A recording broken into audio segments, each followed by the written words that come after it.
namin, Panginoong Hesukristo.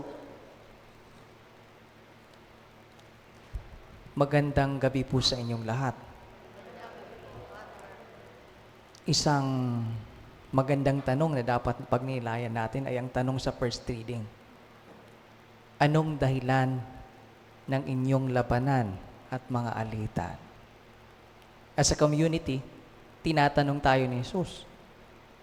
As a family, tinatanong tayo ni Jesus. As member o as isang ministry, grupo ng ministry, tinatanong tayo ni Jesus. As magkakaibigan, tinatanong tayo ni Jesus. Anong dahilan ng inyong labanan at mga alitan? What is the cause of your division? Cause ng pagkawatak-watak.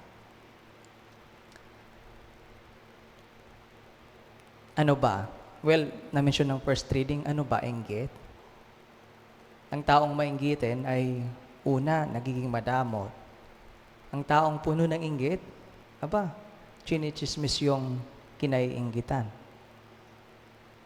Worse, ang taong naiinggit, nakakapatay. Nakalagay dito. Worst, nakakapatay.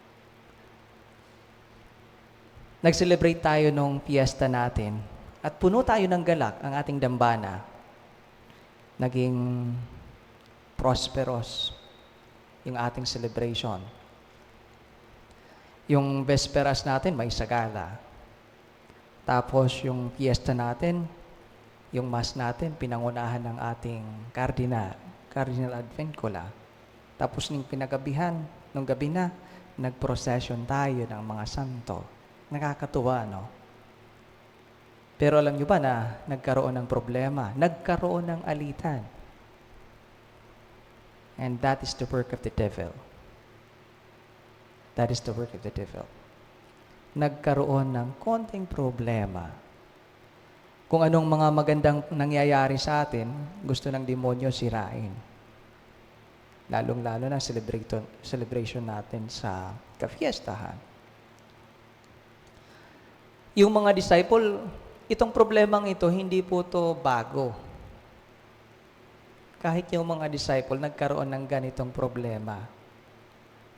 Sa gospel, si Jesus, sinabihan sila, ako'y mag-ihirap, mamamatay.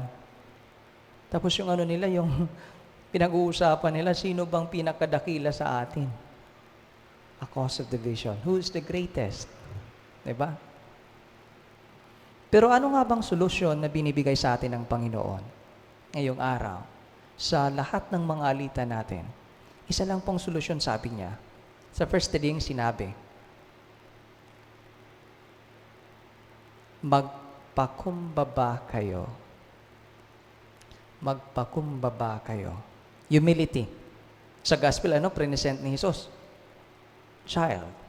A symbol of humility. A symbol of pagpapakumbaba. Well, ang taong mapagkumbaba, marunong pong makinig. Totoo po yan.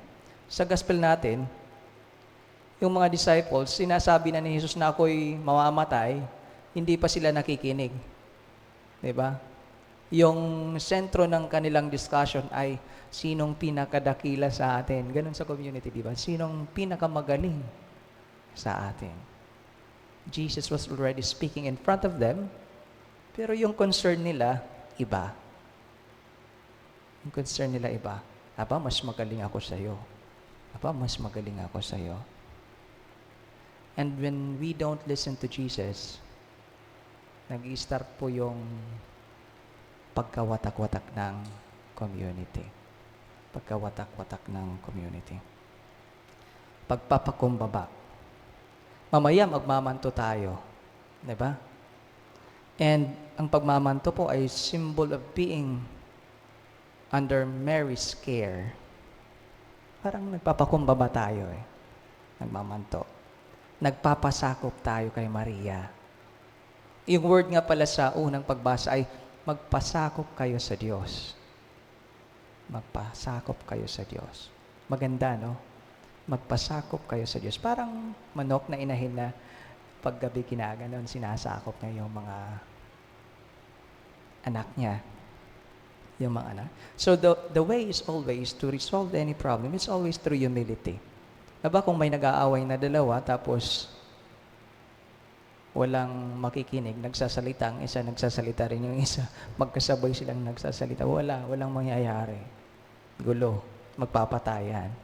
Sabi dito, magpapatayan. And so Jesus is teaching us today na sa kahit anong problema, it is always good to listen. It's always good to talk. Mag-usap. Sabi nga ng isang professor ko, the best way to solve a problem is always through dialogue. Palaging pag-uusap. Sa pag-uusap. Hindi sa pagchichismis. Iba yun. No, pag nagchichismis, di ba? Pag nainggit ka, chinichismis natin yung tao. Sira. Sira ang community. God is telling us today, kung mayroon pong alitan sa community, it is always through dialogue. It is always through pakikinig.